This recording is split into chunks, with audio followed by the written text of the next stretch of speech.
We are live.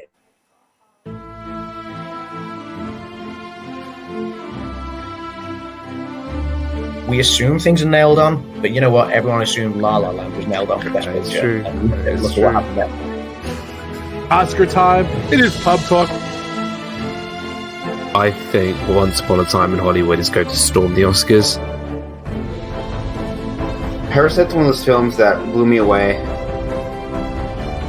Parasite will just edge it. I think it's going to be close. Parasite.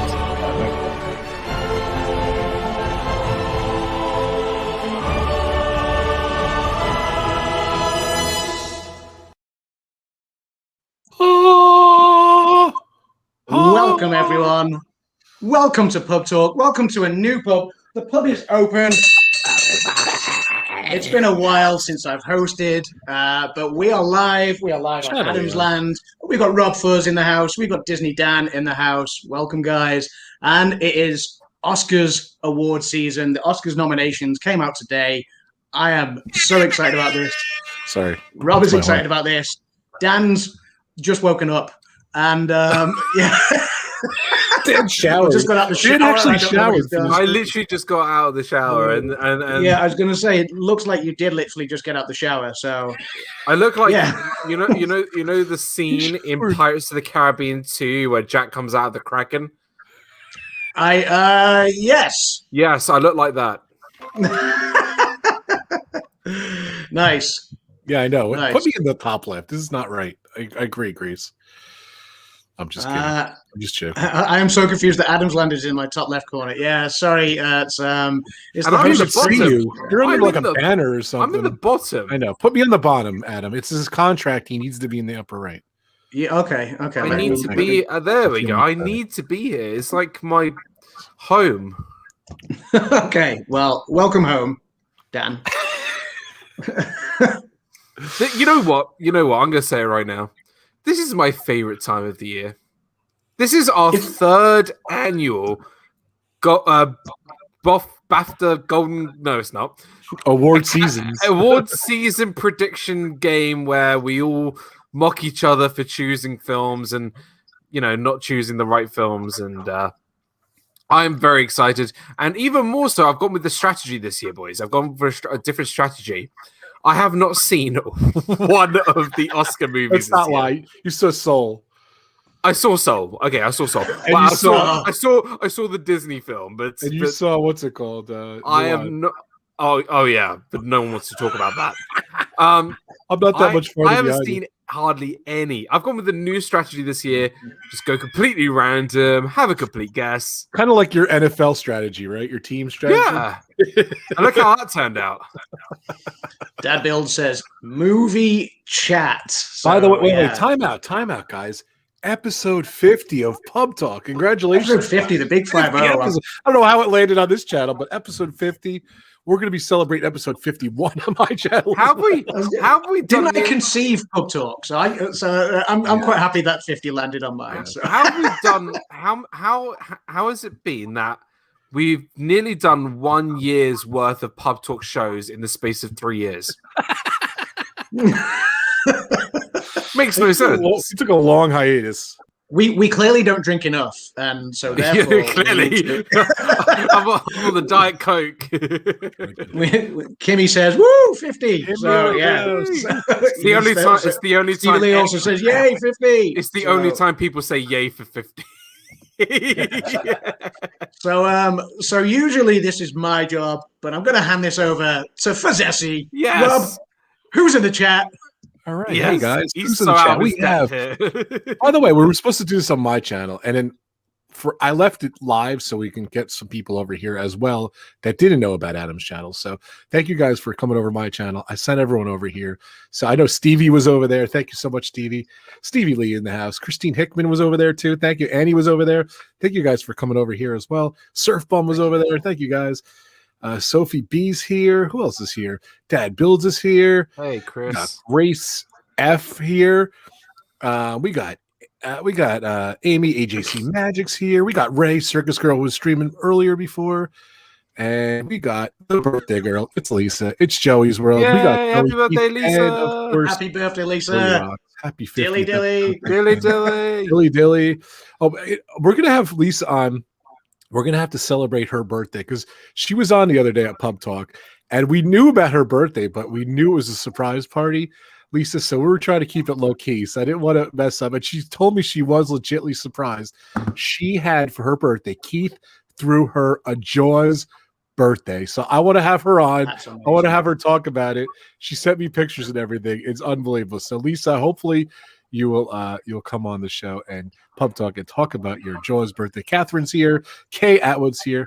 Welcome, guys. Thank you, Catherine, as well. Catherine just subscribed, so thank you. So much, guys, for subscribing. If you're coming over from my channel or you saw it on Twitter or whatever, or the mass promotion Dan did for this stream, I promoted. I didn't even know you're guilty conscious, Dan. I didn't even know I was on it till yesterday. That's a lie. Anyway, if you're coming over to Adam's channel, please hit the subscribe button, hit that notification bell, because Adam does stream. He does a lot of stuff, so he's coming back. Adam, you gotta get rid of that banner. I can't see you in. I can't move see the banner. You're gonna get rid of that banner in the upper left. Or sit. Okay, I'm gonna ladies and gentlemen. He hasn't bragged about it. Look over his shoulder. Is this two huge trophy? Yep, the other way. Yeah, my two Oscars trophies for winning the Pub Talk Oscars predictions 2019 and 2020. We have the third trophy lined up ready for this year. So I'm hoping to make it 3 in a row. We shall see. Off stream, Dan was saying it's pretty sad that he had to pay for his own trophies. I said, don't worry, Adam, I'll send you the 50 cents. Don't worry about it. So there's the banner. It's gone. Thank you. Now we can see the pub in all its glory. So now we can see the pub in all its glory. And no, he paid at least $5 for those trophies. I'm impressed with those trophies. They're very nice. I'm just kidding. They're awesome. It's a bit of fun. It's a bit of fun. And obviously, I know Grace and one or two others took part last year. If anybody, any movie buffs out there want to get involved, feel free to try and make your predictions as well. We will do a prediction stream. Are we doing that the Friday before the Oscars? The Oscars is April 25th this year, isn't it? Sunday, April 25th. I don't know. So we need to figure out when we're going to do our prediction stream. We have a date. And then, Grace took part last year. Wait, hold on. This isn't the prediction stream? Hold on. That's where we're stretching it out. Hold on, I've been writing down which ones I've been thinking I was going to win. Wait, we're only just announcing the ones that... Yes, it's just the announcement. That's it. We do 3. Why am I even here? I told that. Well, you need to know. You need to know what's nominated, so you know what to watch, dude. Because you had a shocker last year. You finished on about 12, I think. You had a shocker. I got beat by Brandon last year. You got beat by Brandon. You got beat by Grace. You got beat by Rob, and you got beat by me. See, let's say April 23rd will be our prediction show. That's the Friday, if that's all right. And then we'll do the recap that following week, I guess. I don't know. Morty is in the house. Theme Park Brews. He's got a new channel, Theme Park Brews. So, believe it or not, he changed Theme Park Brews to Morty Mouse, and now Theme Park Brews has his own channel. So you're gonna go check out Theme Park Brews.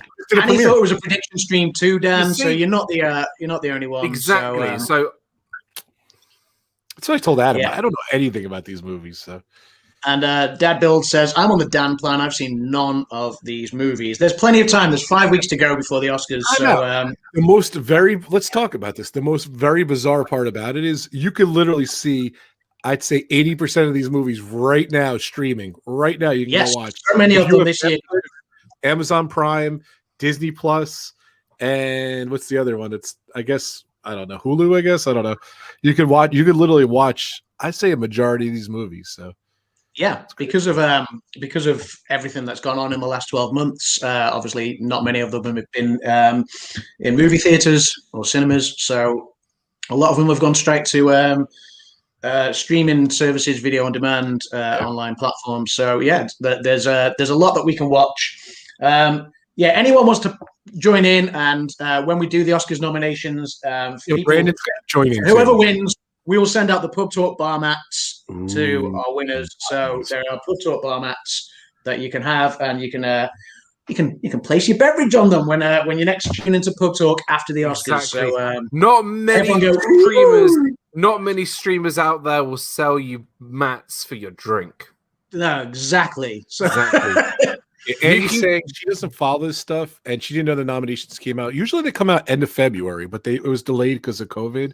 That's why it came out this week. So sorry about that, guys. I think we should just recap of we already spoke that Adam has won the last 2 years, and we love doing these. I think this has become a Pub Talk staple, as it's kind of a bit of a small rivalry between all of us. Actually, no, that's wrong. It's a small rivalry between Dan and Adam. Myself and Adam, and Rob just takes part just to see me burn and cry. Rob only lost by 1 last year. Rob got 19 and I got 20, so it was very, very close. And I was awful because I watched pretty much all the films and I still lost. Yeah, I watched them all last year. Usually I don't even come close, but I was pretty much everything. I was rubbish last year. Why did I choose Ford v Ferrari over Parasite? I'm sorry.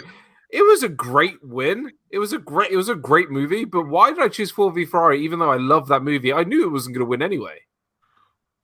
It was it was a rookie move. That's what it was. It was a rookie move, but I think you chose it because it was your favorite film of the year. Yeah, I chose it. I chose it because I went with my heart rather than my head. And you said it. You said it too. Which is fair. Actually pulled up last year's winners as well. So yeah, you don't need to rub it in. You don't need to rub it in. I think we got Joaquin Phoenix, we got Brad Pitt, we got Renee Zellweger. We all got we got Laura Dern. We all got these. Toy Story 4. I think most of us got it. None of those are nominated this year, but there are one or two surprises. I think there's 1 or 2 Oscars favorites and familiars, which we'll get into as well. But yeah, are you ready? Did we pick 1917 to win last year? Oh, that's cinematography. Because Parasite won. I'm sorry, I forgot. Parasite won Best Picture in the end. Yeah, Best Picture. Yeah, rightfully so. I picked 1917 last year. I got rightfully so. Parasite was phenomenal. Yeah, it was good. It was. Parasite was brilliant. I wanted 1917 to win. But yeah, I think out of all of them, I didn't want 1917 to win. Did you not? No, it was probably my least favorite out of all the ones that were nominated. I didn't think it was going to win, but I thought it was the type of movie that would win with an Academy Award kind of thing, So yeah, I thought. Well, obviously, because it swept at the Golden Globes, it swept the BAFTAs, and stuff like that. So I think everyone thought 1917 was nailed on, but it was the same. You could see the shift in the direction when who was the director? Was it Sam Mendes? Was the director? Sam Mendes. Yeah, and he'd swept Best Director at all of the award ceremonies going up to the Oscars, and then all of a sudden, the director of Parasite, Bo Jong-un, I believe, he took Best Director, which you saw Sam Mendes' expression when he kind of and it was that kind of shifted everything. So yeah, but yes, so.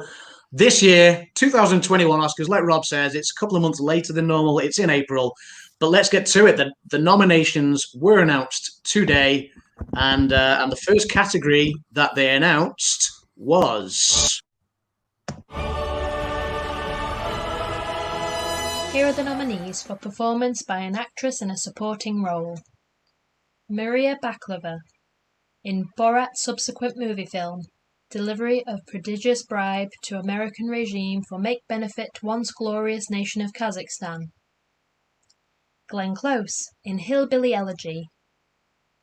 Olivia Colman in The Father. Amanda Seyfried in Mank. Yoo Jung-un in Minari. Can I just say, is Kim going to say that whole Borat name every single time? It's got that every single time it's nominated, yeah. You know that's what they're going to do at the Academy Awards. Every time Borat is named, they're going to go, instead of saying Borat 2, they're going to say Borat and I'm just like, brilliant. And you know what? It's worse. It's worse than the Birdman name. Birdman was Yeah. like a subsequential whatever. No. 18 words in that title. Oh, I've got to ridiculous. I've got to applaud Kim for being able to say all of that What because a budget over there. Yeah. Let me tell you guys, Adam's been working on this all day. Grace has said, let's start this year's Noms review. Can you focus on the main categories? Grace, we're going to focus on every category. So, Animated short is one I'm looking forward to. And Disney Circus Girl Ray says, I think you have to put aside what you want to win and look at what you think should win. Yeah, I always lose, right? And I always tell how myself you don't get that big that 50-cent trophy. That's how you don't get it. So. I always tell myself that, but I always go with my heart. Right, so here we go. So best supporting actress. I'm surprised. I am surprised because what's her name? Maria Bakalova from Borat. Maria Bakalova was not considered at the Golden Globes, was she? No, she was considered at the Golden Globes. Yeah, she was nominated. Glenn Close wasn't considered at the Golden Globes, which I thought was a huge surprise. But Glenn Close, I mean, I've seen Hillbilly Elegy and I've seen Borat subsequent movie film. I'm not going to go into the full title, but no, I think you should. I need to see it written down. Where is the full title? I don't have it in front of me. So the only reason why I would want Olivia Colman to win for The Father is because I know she would have an amazing acceptance speech. Yes, exactly. Because every time Olivia Colman wins the award, she always has an incredible speech. So that's why I'd want. Olivia Colman is phenomenal, and I mean, obviously, Olivia Colman won Best Actress 2 years ago. Glenn Close, I mean, she's been nominated so many times and has not won an Oscar yet, which is a crime, really. And she is phenomenal in Hillbilly Elegy. If you've not seen that yet, her performance is absolutely fantastic. Maria Bakalova in, are you ready, Dan? Borat subsequent movie film, delivery of prodigious bribe to American regime for make benefit once glorious nation of Kazakhstan. Sorry, I missed that. Do you want to say it again? Borat subsequent movie film, delivery of prodigious bribe to American regime for make benefit once glorious nation of Kazakhstan. I'm not saying it again. Sorry, one more time. So I've seen all three of. I've not seen Olivia Colman in The Father yet. I've not seen Amanda Seyfried in Mank, and I've not seen Yoo Jung-yun in Minari as of yet. But I've seen Maria Bakalova. I've seen Glenn Close. Glenn Close's performance is absolutely sublime. So I'm looking forward to seeing what the other actresses have to offer. I think this is quite a strong category this year. So yeah, I'm looking forward to that. So Rob, have you seen any of them yet? Dan, we haven't. I'm in the same boat as Dan. So look, I'm going to be watching them. I'm excited. I did it last year. We're going to do it this year. So awesome. So, yeah, Stevie Lee says, spoiler alert, I looked at the list and I don't know many. Hey, that's fine. Hey Isaac, welcome to the stream. I know the actors. I just don't know what they were like in these films because I just haven't seen any of the films yet. Right. We'll get there. Kim, when she said that, I felt the pressure of saying that. I felt the pressure, but I didn't. And Annie says, "Are we going to have watch parties now?" Watch parties. That would be. You know what? We should sit down and watch the movies together and do a watch party. I think it'd be good to. I think it would be good to do something like that. So not that I have any time. Ray says, I'm a bit stuck on this category. I think it's between Glenn Close and Olivia Colman. You've got to watch all 5 movies and then form a judgment. I think it's a bit early to kind of start predicting yet. It's fun if you want to predict this early, but because you told me I should start predicting because no, we're only going through them. No, I'm trying to get you as prepped as you can be, Daniel. Yeah, and what as you go, if you can remember what it's on. What is Hillbilly Elegy? Is that on Netflix or something? Or that's on Netflix. Hillbilly Elegy is on Netflix. So you guys can watch it. Yeah. Okay, so moving on to the next category that they announced this year.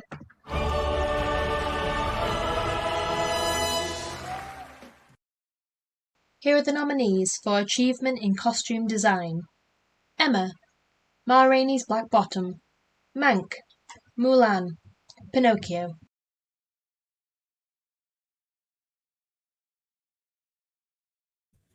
You missed some. All right. Didn't miss any. Yeah. I don't think I heard all of them, but oh well.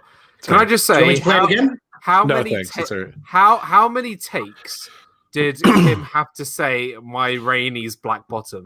Rainey's Black Bottom. One.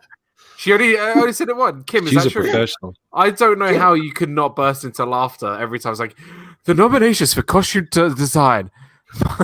Ma Rainey's black bottom. Emma, Ma Rainey's Black Bottom, Mank, Mulan, and Pinocchio. Try to find it on the list. Here.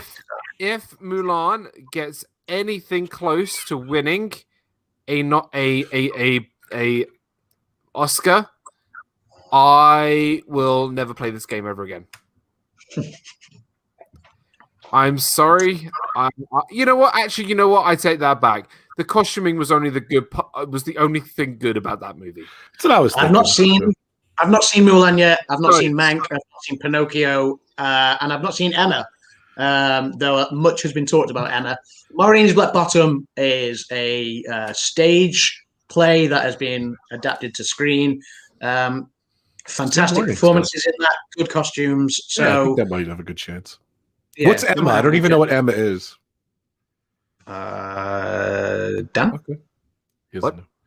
Good. By the way, Pinocchio came out in 2019. I don't know what the heck's doing on that list. It said I looked it up. It said 2019, and it's an Italian movie that the channel Rai put it out. So I'd rather have Pinocchio on that list than Mulan. That guy who went nuts that year, that Italian guy, he's in the movie. So yeah, that was me. Whatever. Yeah, that he reminded me of you actually. So goes mad every time you see Mulan on an Oscar list. You know what? I would. A couple of years ago, Suicide Squad was actually. Suicide Squad won an Oscar. Suicide Squad won an Oscar, and I was surprised. Suicide Squad won an Oscar. You're right, and yet Shawshank Redemption never won an Oscar. One of the greatest movies of all time. Suicide Squad is the Oscar-winning Suicide Squad. This worries me because if Suicide Squad can get an Oscar, Mulan could get it, and I would be devastated. That film should burn. That film should be thrown in the garbage. That film needs to. Just watch the original. The original is great.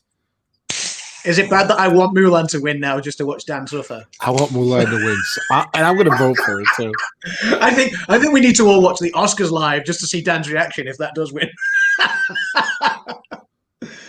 You will hear me from the south. Actually, Rob will. On to the next one, Adam. Let's do this. Don't get him started. Wait. He's pouring a beer. He's pouring a beer on a Monday night. Directing when. Yeah. He's not directing when. He's doing a full screen shot. Okay, so the next category that they nominated is.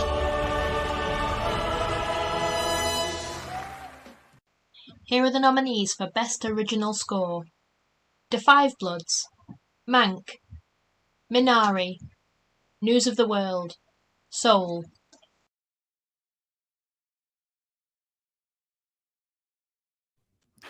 Soul. Next category. What I think is interesting about this category is you've got Trent Reznor and sorry, I'm just trying to find it very, very quickly. Score. Yeah, so you've got Trent Reznor and Atticus Ross up against themselves for both Mank and Soul. So Trent Reznor from Nine Inch Nails. And Trent Reznor's he's like the new Danny Elfman with these scores and everything. He's unbelievable. So yeah. I've seen News of the World. News of the World was good. I've not seen The Five Bloods. I've not seen Mank, Minari, and I've seen Soul. Soul was good as well. Isn't News of the World from Mock the Week? News of the World is News of the World. News of the World is a great TV show. News of the World. News of the World. Sorry. I like Kim saying The Five Bloods, by the way. That was my favorite part of the show so far. Annie goes, Dan, what are you drinking? Diet Coke. And I'm drinking Crystal Light lemonade today. I'm just not in the mood to drink, unfortunately. I can't drink. I can't drink because it's a school night. Not that I drink anyway, but yes. I just wanted to show that for Dan's benefit. Yeah, I think Soul's going to take it. I hope Soul takes it. It's really good. That's that. Obviously, the movie's about music. I'm not sure it will. It's so good. Yeah, I don't know. Yeah. I'm not sure. Kim says she really enjoyed Soul. The music was very good. So, Mank has the most nominations. Spoiler alert, and maybe it'll just sweep the board. Who knows? I think. By the way, who the heck knows what this year was so crazy? Mank is obviously sorry, Dan. A tilt of the cap back to Hollywood of old and everything, isn't it? So I think they should change the name from Mank to Mankini. I would. That would be part of Borat's subsequent movie film. You're welcome, Kim. Yada yada yada yada yada yada. Yeah, but yeah. Okay. Kimmy's in the house, by the way. Kimmy is in the house. Annie Kook thinks. She said, just wondering because of the silly faces you are making. Well, I haven't been drinking because I don't drink, but it's a Monday. I've had a long day, and this person to my left, or my left, your right, told me that I was predicting all of the things. I did today. not. You need to listen to these Oscar conversations. It's in the title, man. The title. You know the way this works. We have Oscar up until the nominees week reaction. Read the Come on, you just said it. This is our third By the way, annual. I love, put Kimmy up thanking me. I want to make a point because I love this story. When Adam first told me, I'm dating this girl, wait, my niece, Ebony's cousin, is in the chat. Hey, Sophie. Adam when he first met Kimmy, or when they first started dating, whatever, and she was on the stream and everything. And the pictures on there. God, put it up. There you go. There's this tattoo on the side of her face, and I thought she was kind of like Mike Tyson. She had like this real tattoo, and I'm like, okay, Adam. I thought it was like really. They went to a festival. It's just like a fake tattoo. Can I just say, if I say the wrong thing, Kimmy, she is like Mike Tyson. I mean, I just, I feel like I need to tread on eggshells. I got nervous now. Like I thought she had I thought she was like Post Malone with like the tattoos all over her face. I thought she was going to put Adam's laying across her forehead at some point, but she didn't. So I'm waiting until she falls asleep, which she does regularly on the sofa. And maybe I'll put Adam's land across her forehead. But we'll see. We'll see. Right. Welcome to Pub Talk. On Fridays, the guys are really friendly, but on Mondays, they're in Monday mode, so don't expect too much, especially from Dan. That's true. Hi, everyone. That is so true. Wow, Ray, you should have saw before the stream started. Welcome, Kelly, as well from the Mickey Bunch. Hey, Kelly. Hey, Kelly. My lovely. Right. There it is. The velvet voice of retro Disney. The velvet voice. Okay, anyway, so we're moving on from Best Original Score to... Here are the nominees for Best Adapted Screenplay. Borat's subsequent movie film, delivery of prodigious bribe to American regime for make benefit once glorious nation of Kazakhstan. The Father, Nomadland, One Night in Miami, The White Tiger. Every time you see one of those, I'm going to make a comment. I love the fact when Kim read out the whole of the Borat thing, and then the next one she goes, The Father.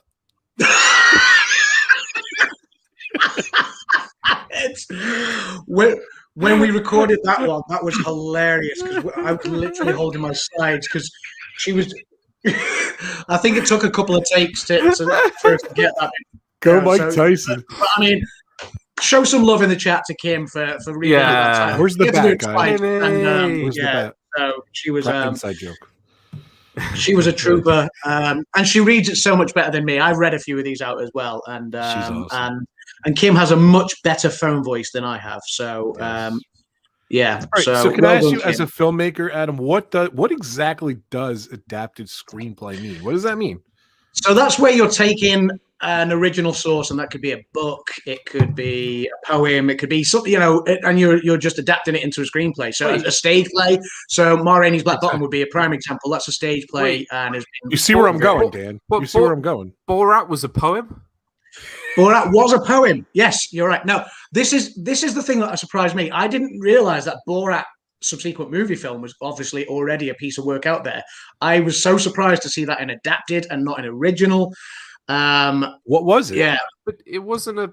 Was it from like? I don't know what it was. I don't know what it was, and I'm not part of the Academy. I don't know why it's fallen under adapted. You know what they've done. They've got into a travel agency. They've picked up a magazine for Kazakhstan. And they're like, oh, look, this is a travel agency for Kazakhstan, and this is a brochure for Kazakhstan. Let's make a movie out of it. That's an adapted screenplay. They've got into a travel agency. They've picked up a Kazakhstan travel book, and they've said, let's make a movie out of it. Well, that's fine. If that is an adapted screenplay, you know what? I'm going to make an adapted screenplay about Sure for Men deodorant. Because I've gone into the shop, I've picked up a can of deodorant, and I've adapted it from a bottle. Here we go. I got the answer if you want to hear it. The movie was nominated for Best Adapted Screenplay rather than Original Screenplay. This has confused some people since Borat's sequel is an original movie not based on a musical, play, book, TV series, or any other existing media. However, the Academy considers all sequels to be adaptations. What? In the rules, sequels are said to be based on existing stories and characters from the first movie. So Borat's subsequent movie film is, in the minds of Oscars vote, adapted from the 2006 Borat movie, which was originally nominated for Best Original Screenplay, which is not. I didn't know that was nominated either. This rule's confused because Pixar Stories 3 was nominated adapted screenplay. Do you know what? Kim answered that as well. Kim answered that. It's adapted from the first Borat film. Yeah, good answer. Yeah. How sad is it that we're in 2021 and Borat is being nominated not just for one award, for many awards. Borat, people. Borat has been nominated for Academy Awards. Two. Not even one. Academy Awards.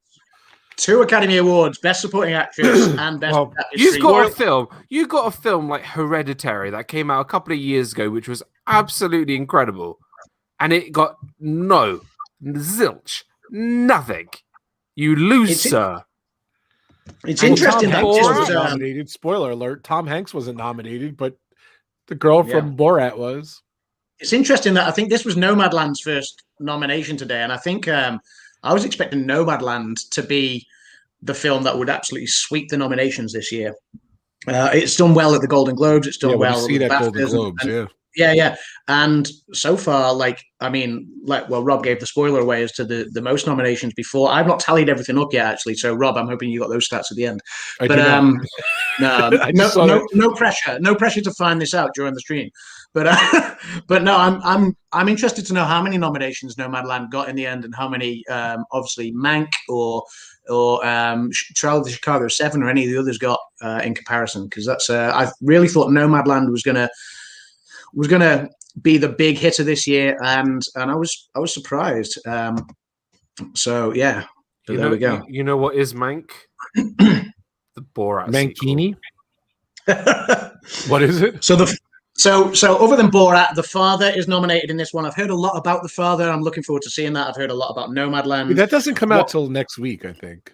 Yeah, One Night in Miami, I believe, is that on Netflix or Amazon Prime at the moment to watch? That's on Prime, I believe. Yeah, and The White Tiger, I've not heard. I think that's been nominated for a couple of BAFTAs actually as well. So with the Father, is there going to be a sequel next year called The Son, and then the sequel to that will be The Holy Ghost? It's going to be called The Daddy. The Daddy. So Grace just says Borat. Nope. Do you know what? I watched Borat subsequent movie film. And it's one of those that I sat there. Time out. I asked Adam about Borat. Explain how you explained it to me. We're playing Xbox yesterday. He explained it to me perfect. It was so funny. You told me it's such the way you watched it. It was what you said. It made you feel uncomfortable. You said it is. It does make you feel uncomfortable. I mean, they're really gutsy with what they do. It's a very dangerous movie, and it's not a comfortable watch. It's almost cringeworthy, but hilarious at the same time. That's good. We move on. He really went some places that were brave, but Brave. That's a good movie. Brave is a good movie.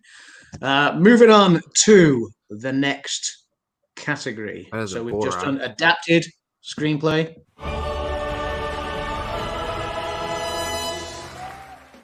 Here are the nominees for Best Original Screenplay: Judas and the Black Messiah, Minari, Promising Young Woman, Sound of Metal, The Trial of the Chicago 7. Did Kim forget to do that one? That was Kim's voice. Oh, okay. I want Kim back. I don't know about you. Yeah, I want Kim back. You know what's funny? I think, believe it or not, one of the most movies I'm excited to see the most is Sound of Metal. And when I saw it, I thought of Adam. I said, Adam's gonna love this movie. I'm so excited. Like it's like I'm really looking forward to all seeing that. puffed and everything. So I can't wait. Yeah, I've only seen Trial of the Chicago 7 so far out of those 5 films, which is phenomenal. Dan, if you want a good film to start you off on, I recommend going onto Netflix and watching The Trial of the Chicago 7. It is brilliant. Sound of Metal is an Amazon Prime film, although they haven't released it on Prime in the UK, only in America so far, I believe, because there was a different distribution deal in the UK. Promising Young Woman, I can't remember if I think Promising Young Woman is also on Netflix. Minari and Judas and the Black Messiah. Judas and the Black Messiah, I think, might be on Netflix as well. But yeah, Minari is one that I'm really looking forward to seeing. It's kind of, I thought Minari was going to be this year's Parasite or Roma from the year before. I thought it was going to be the one that was going to be nominated in Best International Feature and Best Screenplay as well and things like that. And it didn't unfold the way I was expecting it to, which surprised me. We'll come on to that a little bit later on. But yeah, Dan, I seriously recommend The Trial of the Chicago 7 on Netflix first to get you started on this year's Oscars. So, Rob, have you seen any of these yet? I have. Which category was this again? I was trying to. You had me Best original screenplay. Oh, I have not seen any of them yet, so I could just tell you already. So. Oh, there you go. So I'm excited though. I intend on watching all of them. By the way, Adam did watch every single movie last year. Maybe 1 or 2 he missed, but he literally watched every single movie, which I love. Yes, and I've not tallied up how many I need to watch this year, but I will figure that out as soon as I can. Yeah, I did not see. I was looking at the category. What was the movie you're asking where you could see it? Which one was that? Judas and the Black Messiah or Promising Young Woman? One of those two. No, I forget. Sorry. Okay, it wasn't one of those. But I have that list here too, if you want to see it. Okay, just going back to the chat for 1 second. Nomadland is Netflix, right? Grace, that's a good question. I'm not sure. That's the one I was trying to look up because I saw Grace's comment. Yeah. So there's also HBO Max too. That's another one. A couple of those movies. Kay says I've seen Soul so far. That is it. Kim says The Trial of the Chicago 7 is brilliant. Nomadland is on Hulu. Grace. And Ray says, I only watch the ones in the Best Picture category. Well, if you only watch the ones in the Best Picture category, Ray, good luck winning one of these bad boys because you probably need to see more than that. Savage. I think the coaster's worth more than the. I'm just trying to G up the competition because I know the coaster's worth more than the trophy, though. I'm telling you. So I'm sorry. That's fine. That's fine. I'm just joking. I love that trophy. I'm just teasing. Yeah, you want the trophy. You're jealous that you don't have the trophy. I do. Anyway, onto one of the lesser categories.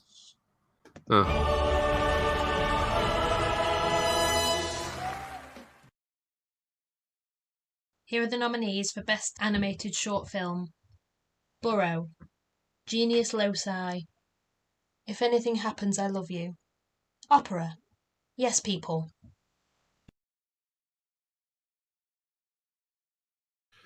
Can I just say, these types of awards make or break your list. Exactly. Yes, they do, yes. Because every year it is an absolute free for all. Because you never know which one's going to win it. I know it's going to win. I know it's going to win. I'm going to make my prediction right here. You can't. I wasn't allowed to. I think Burrow's going to win. I actually saw it. I actually think it's amazing. You can watch it right now. It's only 6 minutes long. It's on. But Disney are you saying this just based on the fact that Pixar short? It's great. It's great. You got to watch it. It's really cute. I don't like to. I told you guys this. I tell this story every time. I took a film class and they showed different movies and everything. And they had a couple stars from the movies or directors and everything. The guy had Ethan Hawke come to our class, which was awesome. We watched one of the movies he was in. But one of the weeks was we watched every single Oscar nominated short. It was really cool. And I actually got to see all of them. And the one I liked the best won. It was really cool. So, and Frank Wally and Ethan Hawke came to our film class. It was amazing. It was in the movie. These are the ones that we're probably guilty of not watching so much. I think you watched a couple of them last year, didn't you, Rob? Yeah. If you can, you watch them. The Burrow is cute though. It's on Disney Plus. I think it was supposed to be the short before Soul, so it's definitely cool. Burrow. It's called Burrow. She said something different, or maybe it was the accent, but yeah. What else was there? There was I love you. No one knows. I love you. Yeah. Genius Loci. If anything happens, I love you, Dan. You mean Genius Loci? It's Loci, no? No, it's Loci. Well, they pronounced it Loci on the nominations. Well, they're wrong. Clearly, the people at the Academy don't know what they're talking about. But yeah, so that was best animated short. Sticking with the short. Can I just say very quickly, the short name, if anything happens, I love you, is the exact phrase that Adam says to me before the announcements are released. He knows I'm going to lose. That's Grace, right, Dan. Grace, where did you see If Anything Happens, I Love You? Has Grace seen it? She said she has it. The trailer's on. Grace said she just Googled Sound of Metal. It says 2019. I'm not sure when it came out. The Sound of Metal. All my eyes out. So I'm interested. Is that available on Netflix? If Anything Happens, I Love You's on Netflix. The Sound of Metal reminds me of a song called The Sound of Madness from a band called Shinedown. Go listen to it. It's very good. Excellent. I'm literally watching it now. If anything happens, I do like it. Anyway, that was best animated short. Sticking with the shorts category.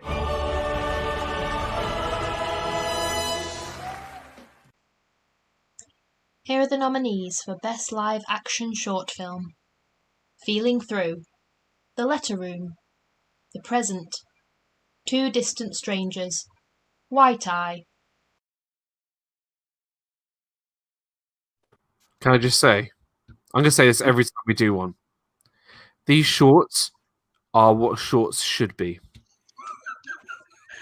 Sure. Yeah. These shorts are what YouTube shorts should be that get proper film making and editing, yeah? You know what's sad is that these shorts that are being made, right, the animated ones and the live action ones, probably don't get nearly as many views as a bloke holding his phone up watching Princess and the Frog Parade or whatever it is. How sad is that? Someone has put their hours, their blood, sweat, and tears creating an Oscar-created short, right? A short film for the Oscars, and some bloke watching, Fantasmic or wherever it is holding his phone up, and he gets more views than that. It's just sad. That's why you love Dan, just for that rant right there. Can I tell you something? I love Dan's 2 points here. I swear, whenever I watch the awards show, they'll show like a 10-second clip of the shorts.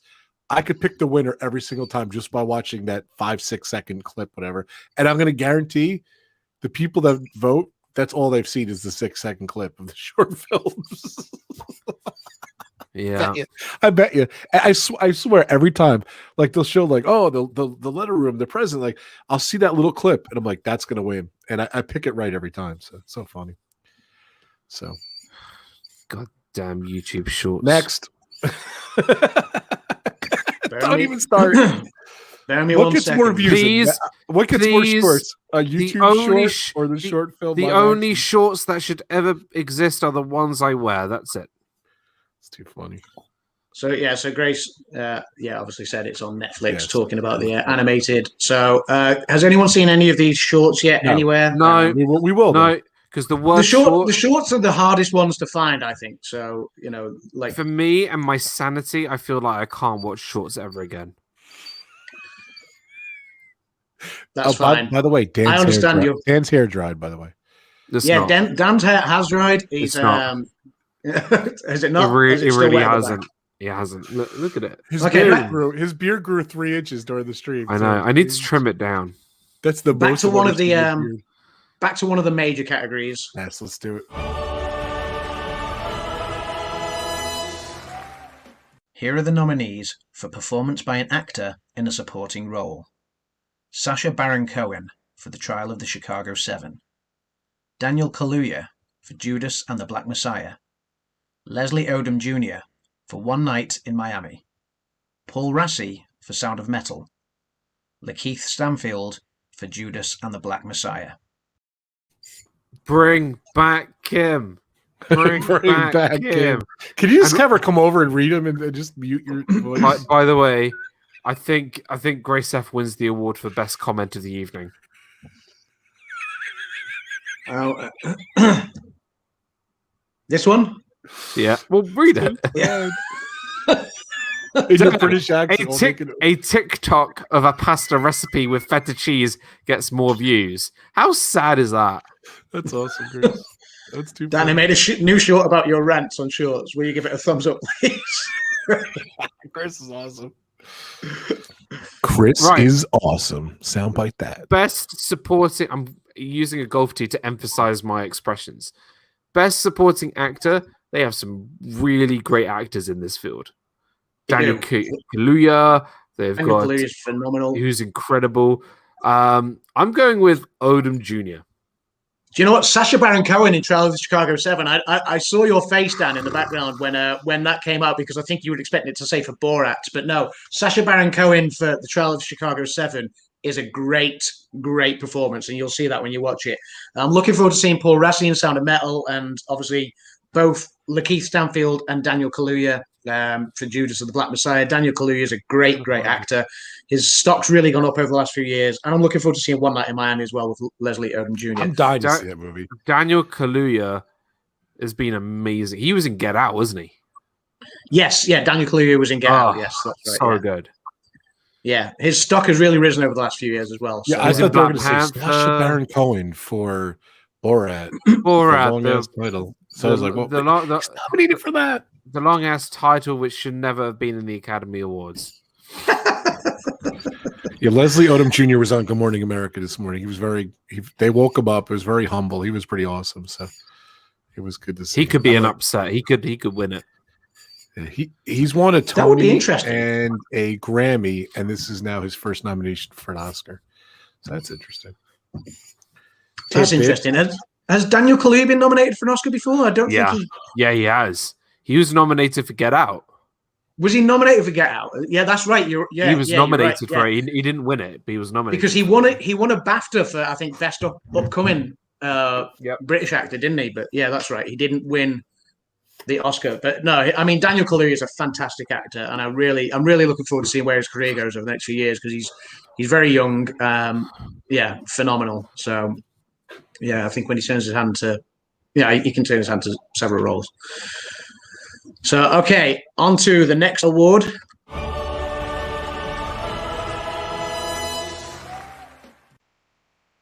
Here are the nominees for Best Documentary Feature. Collective, Crip Camp, The Mole Agent, My Octopus Teacher, and Time.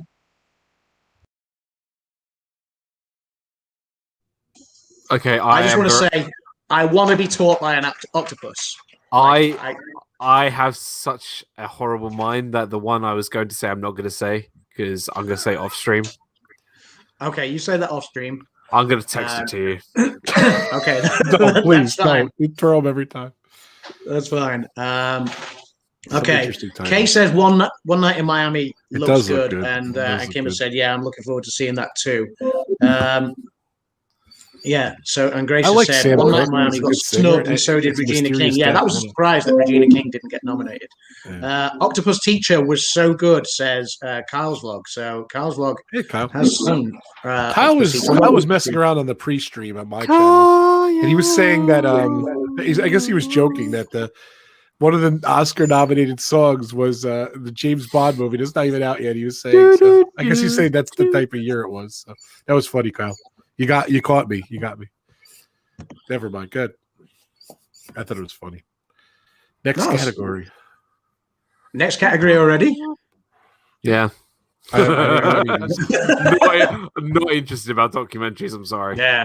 I love documentaries, but and that's another one too. Like I'll watch the 10-second clip and I'm like, that's it. And I swear. Hold on. Why wasn't The Magic of Disney's Animal Kingdom not nominated? It's a TV show. That's why. Oh yeah. Well, that's what they were saying. It was a weird year because, Good Morning America was saying, it was, they had competition with WandaVision and The Mandalorian stuff like that. People were home. That's all. There's no one to tell you to turn off your cell phones at home. So it was pretty funny comments. Okay, well, I know you guys want to move on from documentaries, but I'm sorry to disappoint you.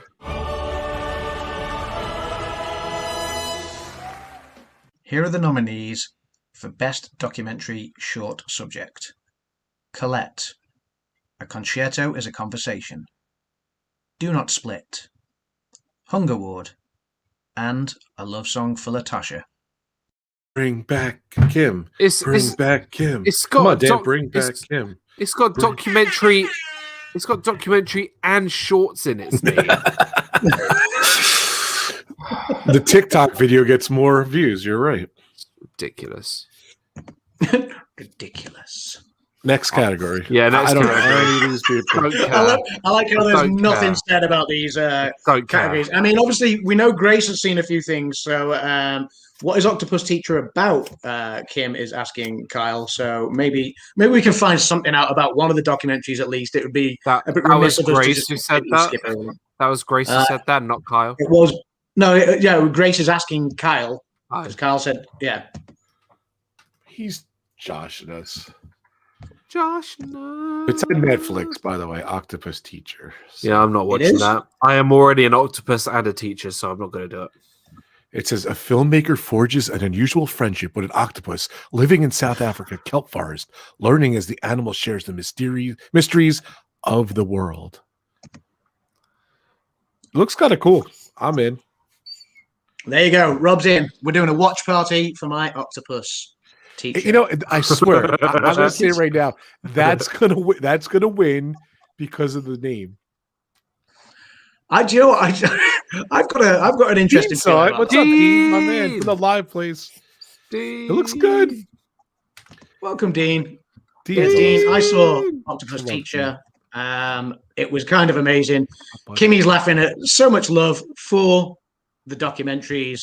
Meanwhile, Grace says next. Well, sorry, I'm for more Kim on the voice. The only two documentaries should be ever put to made is anything with David Attenborough or with the Imagineering story. That's it. By the way, my Octopus Teacher, the official Netflix trailer on YouTube, got 2 million views. Suck it, Dan. Suck it. By the way, everyone that's clamoring for Kim's phone voice and voiceovers, we kind of took it in turns doing all of them, although like they're being played in the order that they were announced tonight. So I think Kim's most of hers have been read out. So now it's my horrendous voice. You suck at him. I do apologize. I do apologize, but the next one is probably going to be one of mine. So here we go. This movie.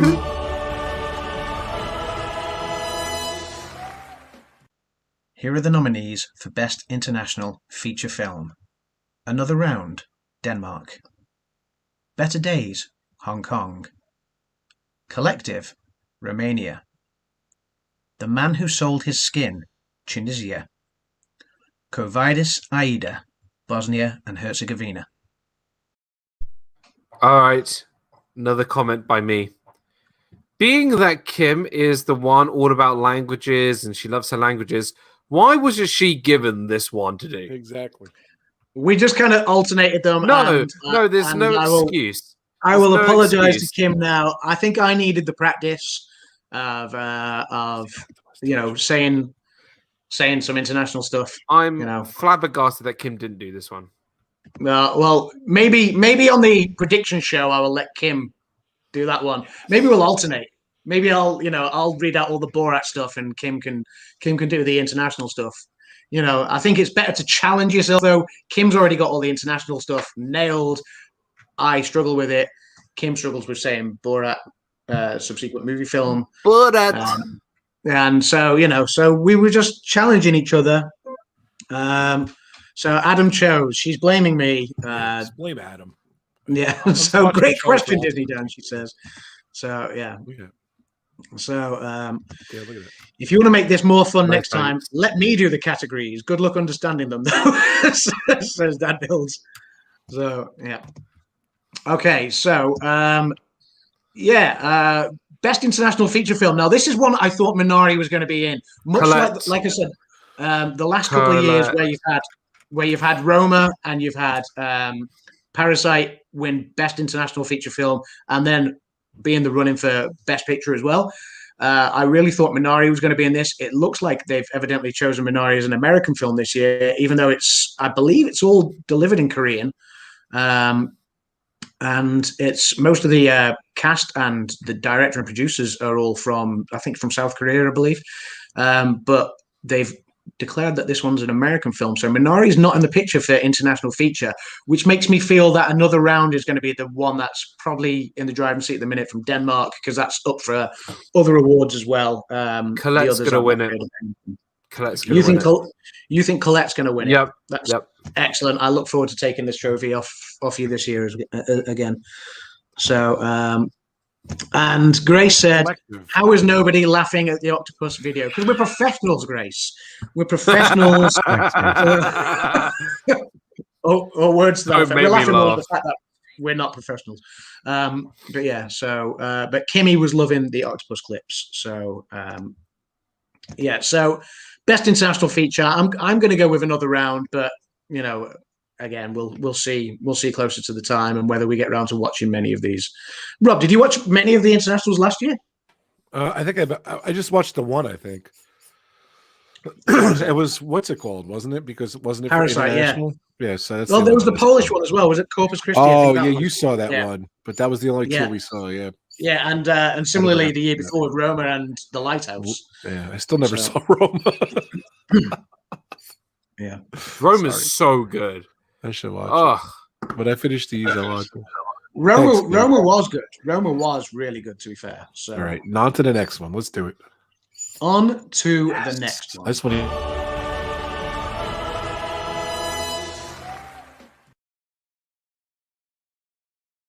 Here are the nominees for Achievement in Sound: Greyhound, Mank, News of the World, Soul, The Sound of Metal. So this is an interesting category because they've actually mixed sound editing and sound mixing this year. There used to be two separate categories. They've now merged the categories. So there's one less category. There's been 24 categories the last few years. There's only 23 this year. Sound is a merged category. So with Greyhound, did they just take the sound from underneath a bus? Yes, and it was a long slog all the way from New York to Florida, 24 hours. That movie came and went on Apple Plus TV and Apple TV Plus. That's the Tom Hanks movie. I forgot about it. I just had to look it up. I thought it was terrible. I think you told me that. I thought it was awful. I thought it was terrible. I've not seen Greyhound. I have ridden a Greyhound bus all the way from New York to Florida. It looks pretty good. I'm watching the trailer. That's about it. But I trust Dan. I'm not going to watch it. Next. I saw Greyhound a while back, and I thought it was terrible. Sorry, it was. I think. It's early. It's early to say yet, but I mean, usually when it comes to any of the sound editing, sound mixing categories, it's either war films or music films that tend to do really, really well, or anything that's got really epic sounds like Star Wars. No, Star Wars doesn't. I'm talking like war films like Dunkirk or 1917. Why? I'm talking like music films like Bohemian Rhapsody a couple of years ago. Then why wasn't for sound a film like Tenet nominated? Tenet had. I don't know why Tenet wasn't nominated. Looking at the nominations at the minute, my early hunch would be Sound of Metal. Tenet only had one nomination, as far as I know. Well, you know what? No. It's got two. It's got two nominations, I believe. Yeah, should have been nominated for sound. Visual. I've not seen Tenet yet. I'll be quite honest. So. It was good. It was good. I enjoyed it. But yeah, my early hunch with this would be Sound of Metal, but like I say, that's not a given by any stretch. I So created the sound of madness. Sorry. It's a good song. that's okay. Next. That's okay. You carry on singing. You carry on singing, Daniel. Wrote the book on pain. No, I'm going. Dan's like a human jukebox. You play video games with him, he just has music to playing. explain. He played Mr. Hanky the other day out of nowhere. He was Mr. genius. Hanky, the Christmas blues. He's a genius. Grace says the man who sold his skin sounds interesting. Go back to the international. Yeah, that does sound interesting. Let us know what you think of it when you watch it. Whoa. And let us know if it's worth watching. Time out. You Last year disgust you've me. watched every single movie in all the categories. Are you not doing that this year? Oh, I will be endeavoring to watch as many of them. Many as you can. The main ones first, though, right? Of course. Oh yeah, of course the main ones, and then the acting ones, and then you kind of work your way down to yeah. And that's why the documentaries and the shorts kind of Still haven't seen Tenet. Chris, is it worth the watch? Chris, if you can focus on every scene of the film, it is totally worth it, because every scene in that film has a very big importance to the rest of the film. It is that good. But if you miss like a tiny bit, then you're going to be lost. That's crazy. That's why I never watched it. I thought it was great. There you go. Not the best Christopher Nolan film, but I thought it was still good. There you go. It's good to know. Dan's review. I've not seen Tenet yet, but I will, of course, give it a watch. It's one of those I'm kind of kicking myself for not having watched it earlier in the year, because in years gone by, there's been a few films that I've kind of seen earlier in the year, and when it comes to them getting nominated later in the year for Oscars, I'm like, yes, I've already seen that. Tick it off the list. And I knew that Tenet would get nominated for something this year, and I kicked myself for not having seen it. When we came out of lockdown, I went to go see it in IMAX. That's right. And it was incredible. Cool. I will have to watch it very soon. Hopefully it's what is next, Robert? Your question is about to be answered. Here are the nominees for Achievement in Production Design. The Father, Ma Rainey's Black Bottom, Mank, News of the World, Tenet.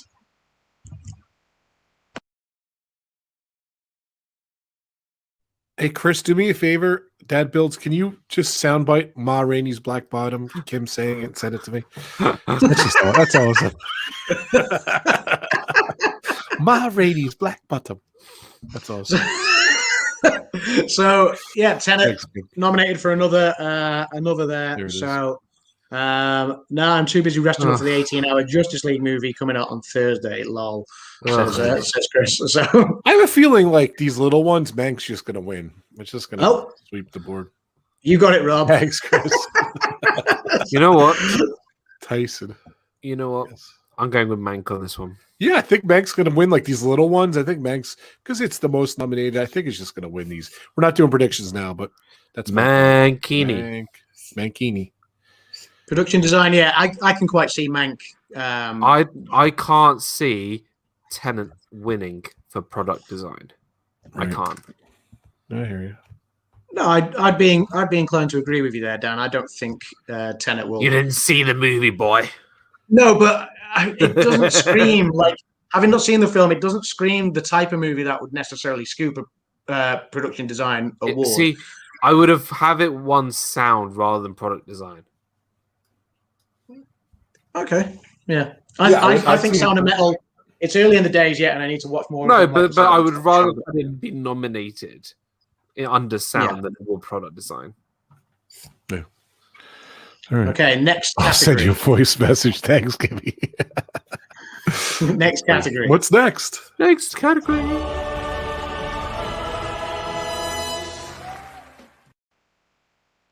Here are the nominees for Achievement in Film Editing. The Father, Nomadland, Promising Young Woman, Sound of Metal, The Trial of the Chicago 7. Interesting category. No racing films this year, no war films, the ones that would normally take the film editing. So, yeah, I think that's going to be a tough category. I think that's going to be a tough one to call, because Sound of Metal's in there, which I think is going to be it's a music one. Music ones normally do well in editing categories as well. Like Bohemian Rhapsody won it 2 years ago. So Sound of Metal could be up there. But I think Trial of Chicago 7's really well edited. And I'm surprised Sonic the Hedgehog wasn't nominated for this one. I saw that. Yeah, in the theater. it's a travesty. The Oscars is the poorer for it. I'm struggling to see right now when Nomadland is actually going to win anything. I really am. Like, it's the one that, like I say, I thought was going to be the big hit of this year. And I'm struggling to see where it's going to take any of these prizes right now. I've got to, I don't know. Maybe my opinion will change further on, but yeah, it's interesting. Yeah. Have you seen any of the ones in that category yet, Rob? I have not. No. Excellent. I'm glad. I'm glad we can have these talks. So I was wondering, is Trial of the Chicago 7 is it film editing worthy? It is really well edited. I think having not seen it yet, I would almost bet my bottom dollar that. You mean your black Sound of Metal? Your black bottom dollar? I will bet my yes that Sound of Metal is gonna probably be in a stronger position. I pulled up the trailer. That's what I was doing. I pulled up the trailer to Sound of Metal, so it's gonna be interesting. I really want to see that movie.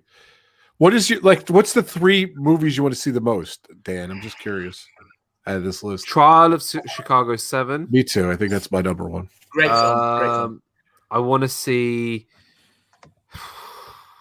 Sound of Metal is number 2 for me. So I'd say Sound of Metal, and probably the Father. Probably the Father, actually. Father, One Night in Miami too. That's my other one. One Night in Miami. I think the Father. The only reason why I'd want to watch the Father is because it's got Olivia Colman in it, and she's just amazing. Yeah. Well, Wishing Mouse watching it tonight. Zoe. Hey Zoe, how are you doing? So Kimmy says this is a tough one. I think. Yeah. So the Jink. She said the Jink. The Jink. Yeah, she did say this is a tough one. I think, and that's her practicing her international sort of Nordic kind of pronunciation of think. So yeah. Anyway, on to the next category, which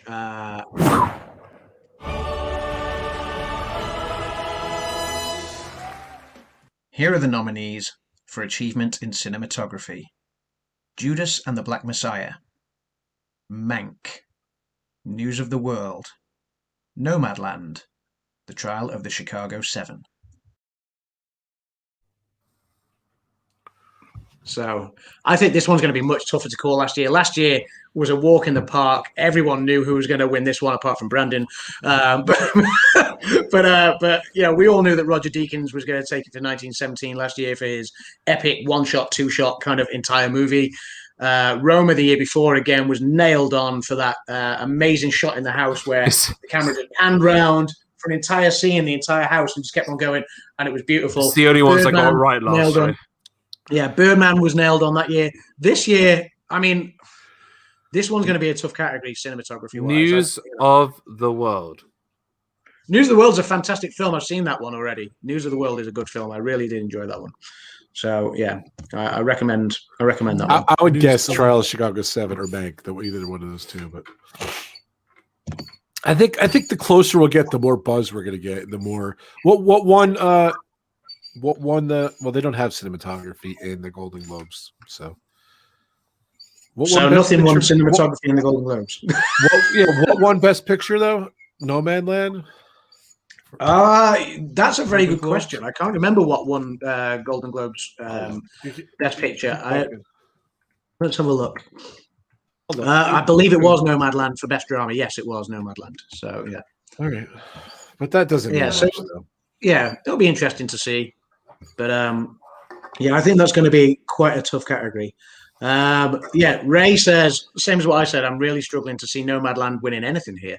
I mean, it could take Best Picture, but I mean, normally Best Picture kind of goes hand in hand with Best Director, Best Cinematographer. The notorious year where that didn't happen is Moonlight. Well, other than La La Land, when Moonlight obviously won Best Picture after La La Land was announced, and on the year that 12 Land. not La La Land, yeah. Did you say Tinky Winky? La La Land, yeah. Also, the year that 12 Years a Slave won Best Picture, when Gravity had scooped all the rest of the awards. So it can be different. Maybe Nomadland will take it, but we'll have to see. But I guess we're going to know a bit closer to the time, like Rob says. So anyway, on to the next category.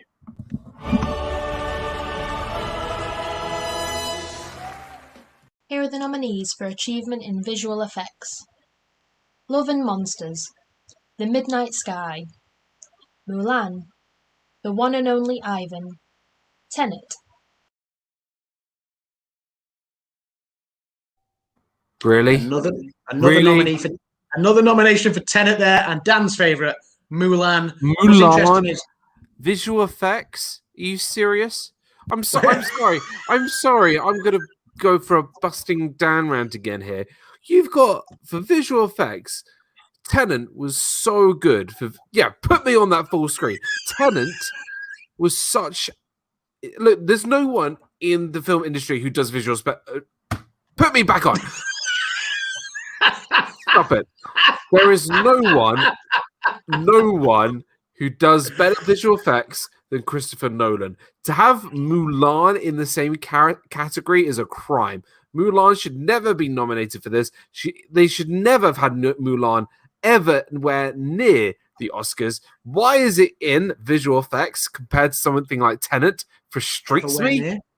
It shouldn't be anywhere near.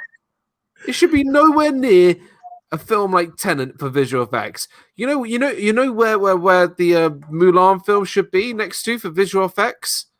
Retired with Captain EO from Epcot. That's where it should be. Yeah. You okay, Dan? You okay, hun? No, I'm not okay. I am not okay. How can Mulan and Borat be nominated for the Oscars in 2021? DM me. I did, but you didn't look at it. Yeah, it's interesting. In a normal year, do you think Borat and Mulan would have been nominated? I don't know. Maybe not. Obviously, this year's been impacted by COVID and what was able to be released. So who knows? But it's certainly entertaining me with Sonic the Hedgehog had better visual effects than Mulan. I think Tenet's going to win, but it was funny. I started watching Love and Monsters. It's actually a really good movie. It was good. I liked it. So the visual effects are really cool for like a Kay is feeling your rant, your hashtag. I'm ignoring his Mulan rant. So I had someone at the door too. Sorry. I could hear you. I could see you talking, and I was like, "Yeah, all good." Sorry. Okay. The door rings, then my family goes nuts. So I don't know. It's okay, but yeah, another one Sorry, for Dan, I missed your rant. So. Another one for Tenet there as well. So is that three nominations for Tenet? 2. Okay, 2. I thought that might have been the third. That was the third one. Yeah, but yeah, Love and Monsters, The Midnight Sky, and The One and Only Ivan. Films that haven't been nominated for anything else, and yet they're in the. The One and Only Ivan. None of the big was movies are in visual effects. The One and Only Ivan was good. That was on Disney Plus. Cool. I'll look out for that one. It was good. It wasn't it wasn't Oscar one. It was good. It wasn't great. It's not going to win. So no, Mulan's going to win. I really hope it does. I really hope it does, just for Dan. I'm praying for Mulan, though. Please. Anyway, on to the next one. I don't know.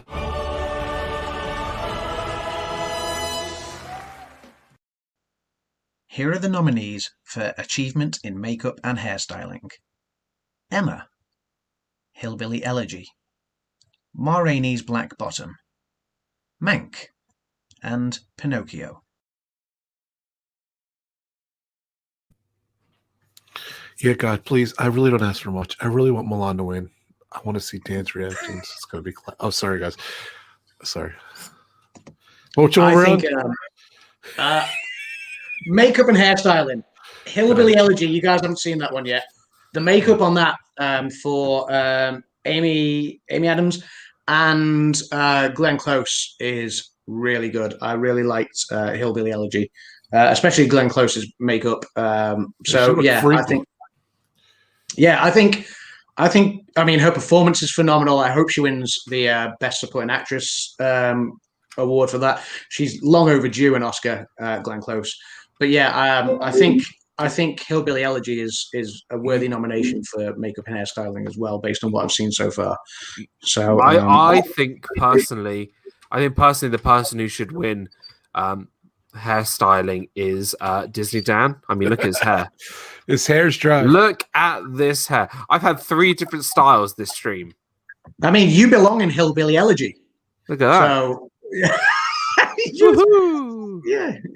I think Meg's gonna win because, like I said, they're gonna sweep all these little categories. That's what I would do. Pinocchio is really freaky looking. I look like Elvis. I'm looking forward to seeing. Yeah, what else was in there? There was Mank. there was Mank. What else? Emma, Ma Rainey's Black Bottom. Ma Rainey's Black Bottom. Ma Rainey's Black Bottom was good. I don't think it's necessarily going to. I mean, Viola Davis's makeup is quite interesting. I would be surprised though if Ma Rainey's Black Bottom took the award over Hillbilly Elegy, based on I've seen both of those films. So anyway, on to the next category. I think we all know which one's going to win this one.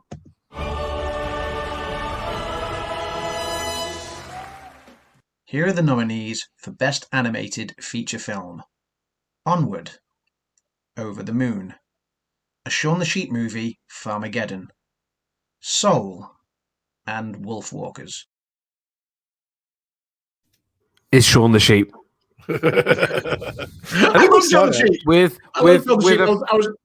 a name called Farmageddon. Farmageddon, how can that not win? It's sad. I saw 3 of these 5 movies. So that's awesome. Onward. I've only seen Soul so far, and I think Soul's gonna sweep it. You know, Onward, no way. Onward was a good film. It wasn't the best Pixar film ever made, but I don't think it's gonna win. Shaun the Sheep. You know, I feel like it's one of those underdog films that could win it because I believe the first Shaun the Sheep was very close to winning it. Actually, the first one. They're pretty good. Over the Moon, no idea. Probably a sequel to Over the Hedge that came out like in 2007. Soul is going to smash it. Soul is going to smash it. There is no chance. Soul is going to smash this. Yeah, no, you're right, Dan. Soul was really, really highly tipped actually to be in the Best Picture category as well. It's Pete Docter. If it was if it had already talks about being in Best Picture, the Best Picture category, it is going to win Best Animated Film, no doubt. Zoe's gone for Onward, although I'm sorry. Onward was awful. Soul is going to take this one. Yeah, I'm sorry, Zoe. Onward isn't going to win this. I didn't think it was awful, but it doesn't. Soul was way better than Onward, but you know, it's weird. Like I could see like an upset with like Wolfwalkers or Over the Moon. Like those 2 movies are like so Academy Award kind of darling kind of movies. But I think Soul's going to win. Like if Soul doesn't win, Soul was going to be nominated for Best Picture, and Soul was tipped to be Best Picture. We've not got to Best Picture category yet, so it may be nominated. All right, can I ask a question, Dan? Like by chance, like they released it in like one theater or whatever. What is the qualification to be nominated, Adam? Real quick, and then I want to say my point. Not well. What are you talking? No, I'm saying it doesn't have to be in like a movie theater. Like it has to be in like 5 movie theaters. Most of the pictures, especially Best Picture nominations, have to be in a movie theater, played in Los Angeles County for 7 consecutive days, showing at least 3 times a day. That's how so you have to qualify for that. So there has to be at least a limited theatrical release.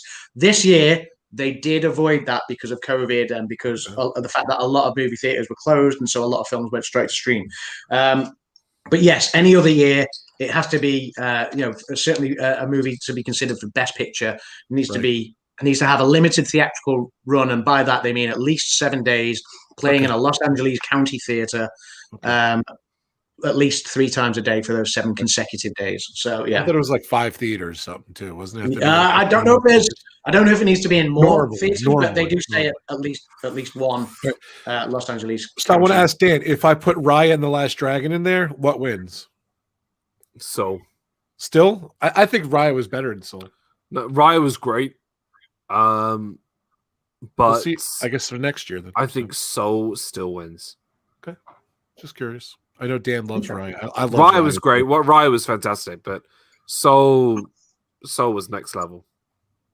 Okay, just curious. Okay, on to the next one.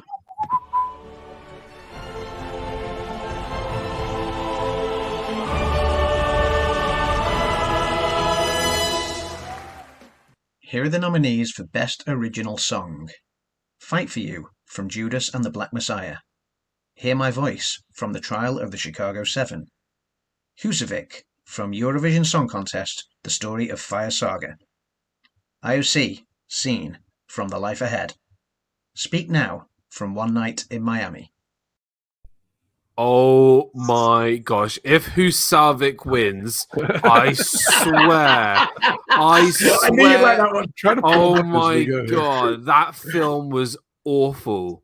What movie? The Eurovision song with Will Ferrell. Everyone knows how much I hate Will Ferrell. If that wins, I swear that was that song was meant to be awful. It was designed to be awful. So if it wins, wasn't South Park nominated for a song once? But at least that was a good song. Oh my god! What is the Oscars doing? You could tell it's been a very bizarre year with telling me the film industry severely impacted by what's going on with the global pandemic. So yeah, it's interesting to see some of these nominations. I don't think Eurovision was nominated at any of the other thank God awards, like BAFTA or the Globes or anything like that. So it was terrible. It's interesting to see that one up there. Yeah, I think it's going to be IOC Scene. Yeah, that won the Golden Globe. It won the Globes. It's Diane Warren, so I mean, she wins award after award. It's a nice song. I've heard it many times. It's the only song I've heard of this list. Yeah. So that one. Ray says South Park was it Blame Canada? Yeah, or was it Canada? It was definitely Blame Canada. She's right. Blame Canada. It's not Mr. Hanky. Seems everything was great till Canada came along. Blame Canada. Okay. So we are down to 4 more awards left. The 4 Shame big ones. on Canada. Sorry. So here we go.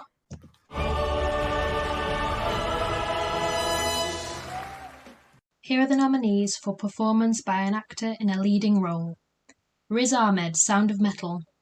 Chadwick Boseman, Ma Rainey's Black Bottom. Anthony Hopkins, The Father. Gary Oldman, Mank. Stephen Yeun, Minari.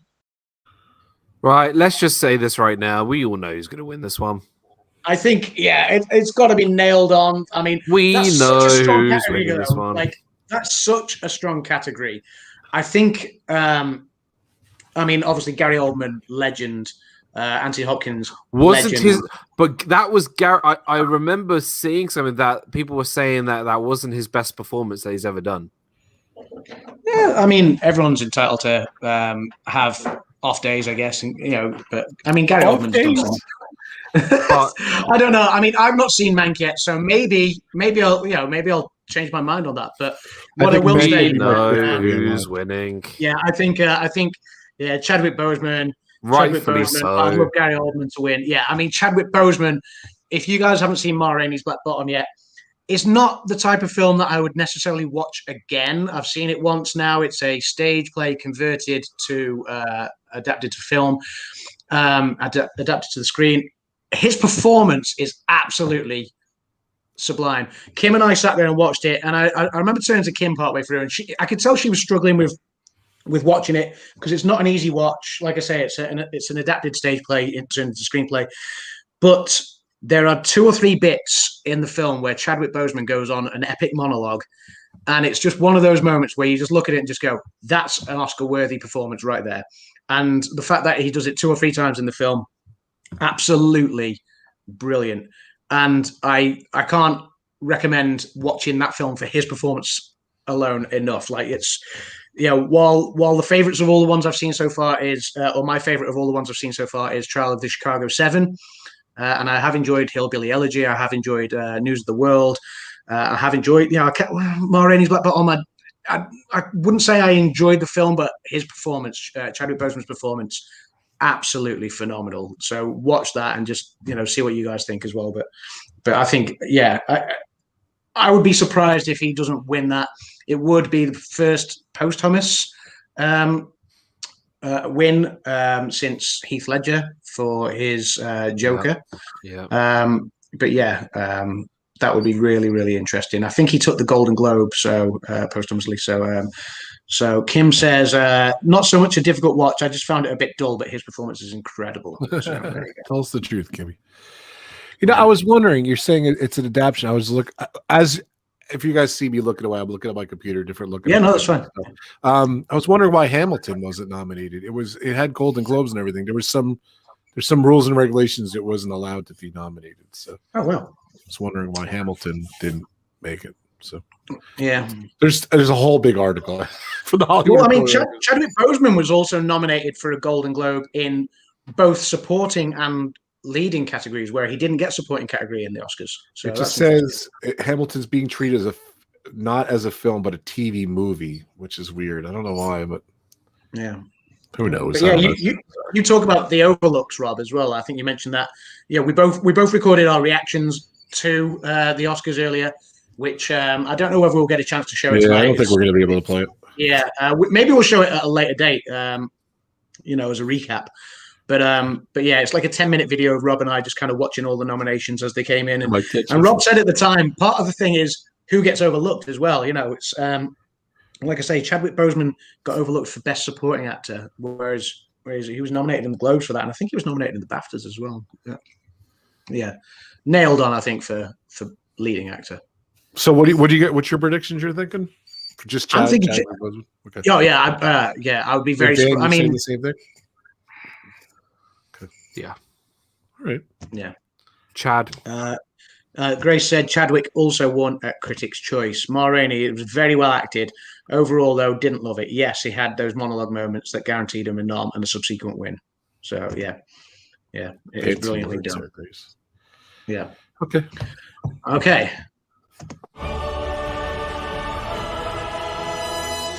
And the nominees for actress in a leading role are Viola Davis, Ma Rainey's Black Bottom; Andra Day, The United States versus Billie Holiday; Vanessa Kirby, Pieces of a Woman; Frances McDormand for Nomadland; and Carey Mulligan for Promising Young Woman. I love those. You did such a good job on the animations, Adam. Good job. That was really Thank cool. you, dude. Thank you, man. I loved it.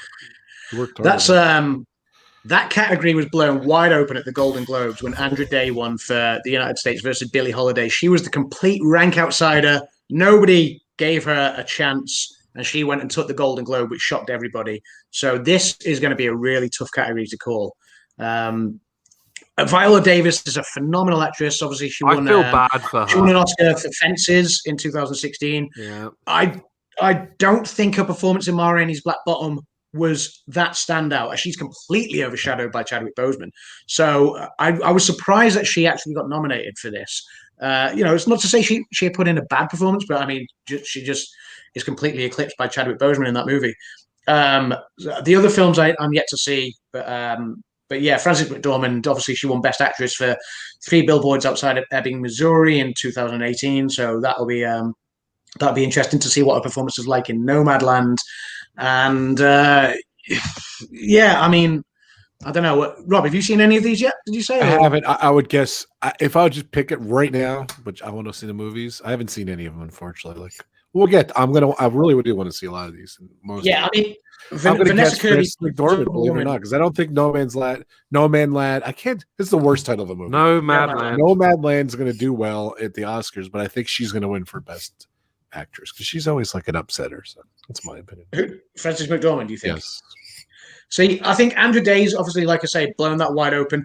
I'm so looking forward to seeing Vanessa Kirby's performance in Pieces of a Woman. I think this is the only nomination Pieces of a Woman has, and that's on Netflix. It looks like a really, really tough watch, a very emotional piece. Emotional pieces often do it. I remember when Julianne Moore won Best Actress for Still Alice. I literally, I'm not afraid to admit, I sobbed my heart out watching that. It was such a powerful performance. And so I'm looking forward to seeing Pieces of a Woman and seeing Vanessa Kirby's performance. And Carey Mulligan is great and promising young woman as well, from what I've been told and from what I've heard. So I'm looking forward to seeing that performance as well. That's going to be a really tough category to call, I think.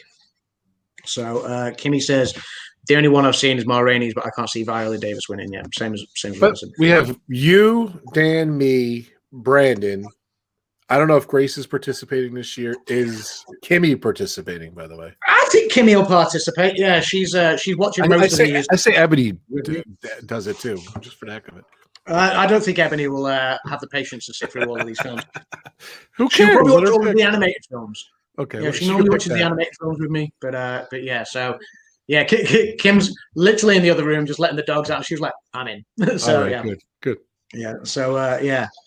But okay, so 2 more awards to go.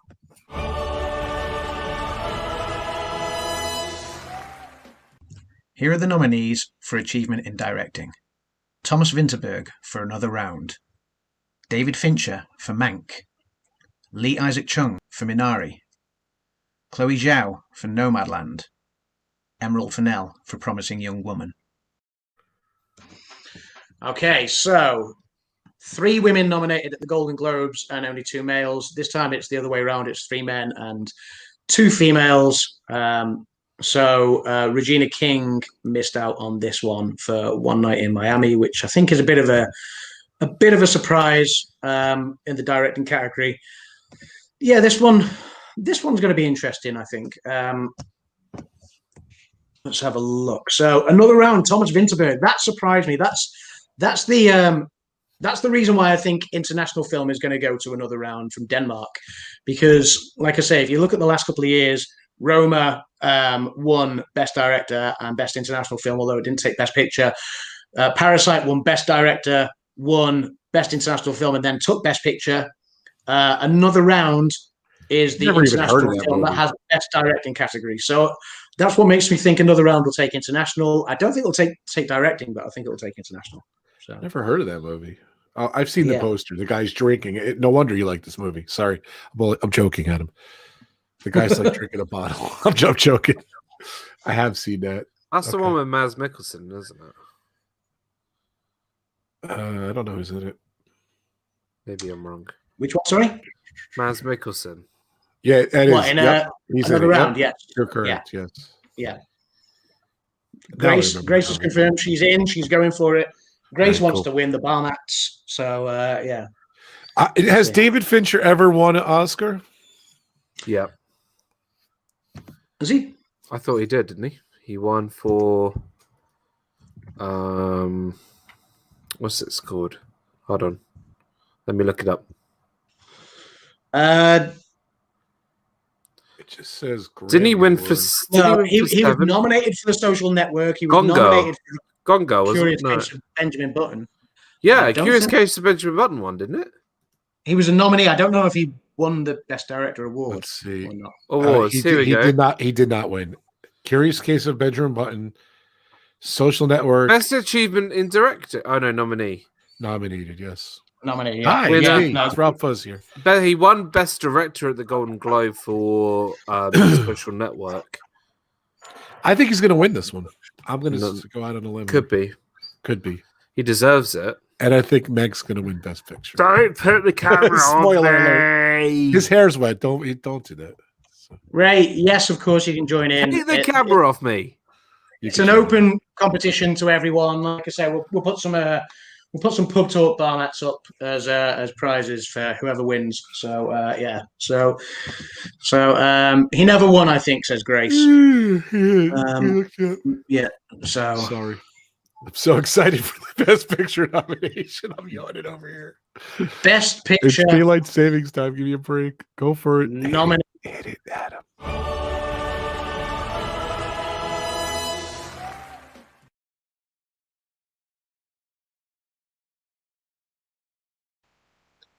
And the nominees for Best Picture are The Father, Judas and the Black Messiah, Mank, Minari, Nomadland, Promising Young Woman, Sound of Metal. and The Trial of the Chicago 7. I got to tell you, you guys mixing up was beautiful. That was awesome. Thanks, man. That was good. I like Thanks. that one. That was just for you guys. That was We awesome. quickly did that. Like, You make me sick. Oh, that was so cute. So let's put it out there. Best Picture, it could be up to 10 nominations. It's only 8 this year. What do you guys think of that? I think was it's the right surprised because choice. I thought they changed it this year that it had to be 10. So I was really quite surprised and upset that there was only 8. Last year there was 9. I know the 2 or 3 years before that there was only 8, and then there was 9 again the year before that. It was always they could do between 6 and 9. And then I don't like when and it's then a I read lot. that they changed it that it had to be 10 from now on, and evidently they haven't done that. So I'm quite upset about that. But you know what you're going to do. There's still 8 great films there to watch. Yeah, I don't know. If a man wins it, it'll be Fincher. But right now I'm thinking Chloe. That's for directing from Grace. And Ray says, "I live to lose." Oh, get out of here. All right. Have more faith in yourself. Dan thought he was Come going to on, win, Ray. and Brandon beat him. So Yeah. It's the total opposite of that. Go All right, home. guys. First, who knows? Who knows? If I would guess 3, I would say Mank, Trial, and Nomadland. Those are the 3 I think. Are I the agree. contenders, but I Yes. totally agree. I love it. We're all in agreement here. No, I totally agree. they're the 3 that I think are the 3 front runners at the minute. Trial, Mank, Nomadland. Who knows though? Things can shift. Kitty. Things can shift. Like I think at this point last year when the nominations came out, I think everyone thought it was going to be, and Dan was including this. He thought it was going to be what was Quentin Tarantino's film, Hollywood's Once Upon a Time in Hollywood. Yeah. And then 1917 started sweeping all the awards, and then obviously Parasite snuck in at the last minute and stole the show. So Grace agrees with those 3 front runners.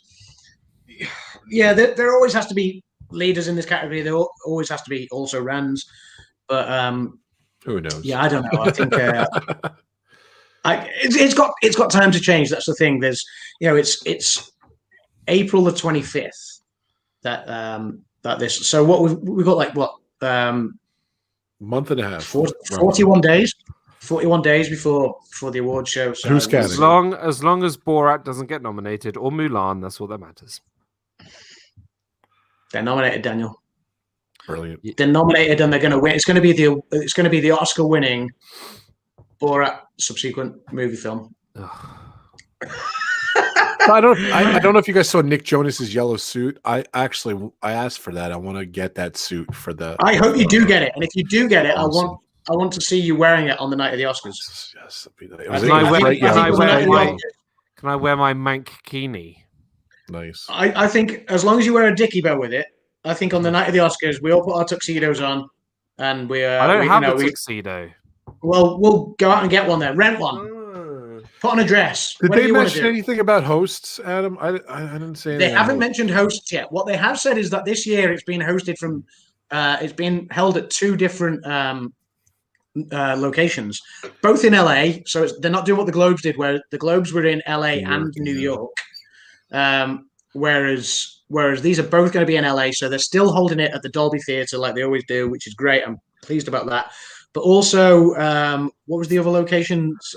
Tube station, you said. It is a station. Union Station, yeah. Union Station, and the reason they've done that is because they think that's a better place for social distancing. So they think it's that social distancing will be easier to manage there. So I thought one of the cool things was they showed the Academy Museum coming, and if you guys know, we're big Jaws fans. they showed Jaws right off the bat, which was kind of cool. I don't know what you just did, Adam. It's kind of funny though. Yeah, that was just claps in my my bar. Oh, okay. I thought you were doing the stair trick or something. That was cool. Yeah, they showed they have like a.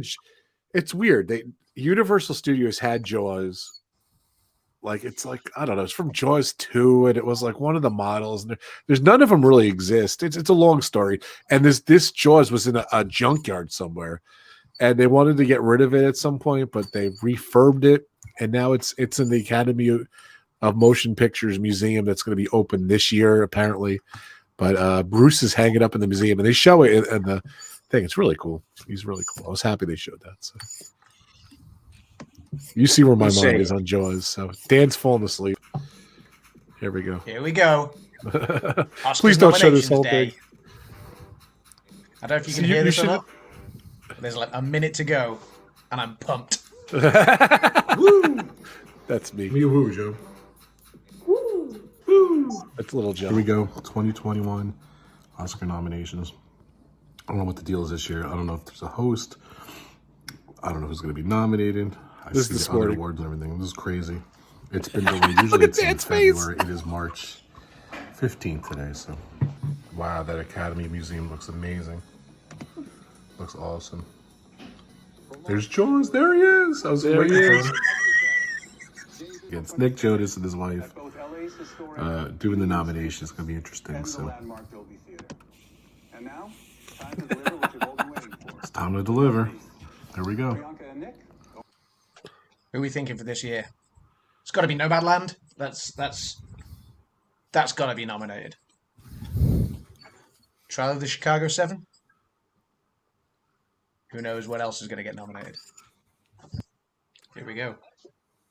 The nominees. Priyanka and Nick, take it away. Ooh, Nick Jonas and his stunning yellow suit. They're in London. I look horrible. Please do not show that. What was I thinking? We can show that another time, but that's just the intro pop to us, kind of like showing that our reaction live. I love when you said halfway through, you were like, "I've got to get that yellow suit. I want that yellow suit." I really want to see you in it. I think it'd be great. So too funny. Yeah, but anyway, we're gonna wrap up from here. So good job, we've covered all of the we've covered all of the categories. I know Dan needs to head off and do his thing as well. We've overrun a little bit longer than I wanted to by about 10 minutes or so. So, but yeah, that's the Oscar nominations, guys. There's a lot of films to watch there. Yeah, what are you thinking? What are you excited for? For Mulan not to win. I'm praying every night. I'm not a praying man, but I'm going to pray for Mulan. Just to see Mulan wins. This will be the last year I do this competition. Come on. Right. whenever Dan's tired, he goes, right. Kay says, I need to get busy. Is that you saying, Kay, that you're in the competition? Are you watching these films? I want Kay to participate this year. Yeah, let's get Kay in the competition. Lisa from It's Joey's World. I want her to participate. Yeah. We'll get some people. And I want Dean from the Live Place to participate too. Who was here earlier. So, and whoever else wants to. Yeah. Right, guys, we'll wrap that up then. So this has been the Oscars nominations Pub Talk. It was a blast. Thanks for tuning in. Thanks for stopping by. Obviously, thanks for doing a great job, Adam. That was awesome. Yeah, you have. It's been a while since I've hosted the 83 days to prepare for the next one, so it's going to be really epic. So, Rob, have you got anything coming up? Yeah, I'm on Adventures with VP at 7:00 tonight, which is in an hour and 15 minutes. So I got to go eat dinner, and I'll be back on another channel, Adventures with VP. I'll put it in the link down here. I'm going to be with those guys, and then Friday 4:00, I am doing my. Excuse me, I was sponsored by DG Explorers. I'm going to be doing. I'm trying to burp. I'm going to be doing my hangout. We just did 2 pub talks in a row, so I think we're going to do a hangout this Friday 4:00. Topic to be determined, and I'm going to be doing a retro stream. I don't know, Saturday, next Thursday. I haven't had a date yet for I don't have a slot yet for this show, but I've been doing like a retro live stream show, a retro ride, all request, or I pick a topic. I've been having a lot of fun with that. So RobFuz is my channel. I'm sure everyone here subscribes to my channel, but if you haven't, RobFuz, ROBFUZ on YouTube, please check it out. And I just posted a link for VP Experienced, episode 5 with Adventures of VP. So he's put me on way too long. So it's Dan's turn. See, I like you just said you're going to go and eat dinner. This is my dinner. Oh, nice. So, Dan, anything coming up other than bed? No. Just go on time with the pillow behind you. Yeah. You go and enjoy that. You got lots of films to catch up on, dude. And yeah, I know. I've already seen the first one on my shelf that I'm going to be picking up. Which one? I'll get it. It's Jaws 4, or it's Baywatch. I guessed it. Second guess. I guessed it. Baywatch. Well done. I guessed it. That was a good guess. Baywatch. I guessed it. How do I know you? So your 3 go-to movies, Dan, every time. Well, 4. It's either Fast and Furious, it's a Baywatch, it's They Live, or it's Jaws 4. Those are your 4 go-to comical movies. There it is, the remastered version of They Live. I know Dan like the back of my hands. Or. All right, let's get out of here. Come on, Dan. DizneyDan, go check him out. Yeah, but you love that. So. Nice. You love that. Anyway, we'll reconvene soon, gentlemen. Check out Disney, it's Dan. my favorite show. Check out DizneyDan. He's awesome. We will cover maybe the BAFTA awards later in the award season. We will obviously do our Oscars predictions, and we will do the Oscars reaction. The BAFTA's happened already, right? No, the BAFTA's 2 weeks before the Oscars. Oh, okay. Early April. I said we lumped that into the show with the predictions.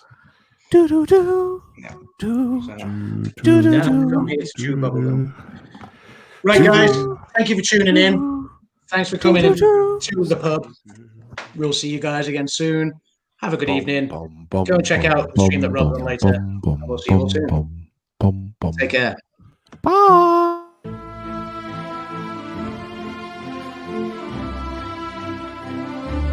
We assume things are nailed on, but you know what? Everyone assumed La La Land was nailed on for Best Picture. True. And look at what happened there. Oscar time. It is pub talk. I think Once Upon a Time in Hollywood is going to storm the Oscars. Parasite's one of those films that blew me away. Parasite will just edge it. I think it's going to be close. Parasite.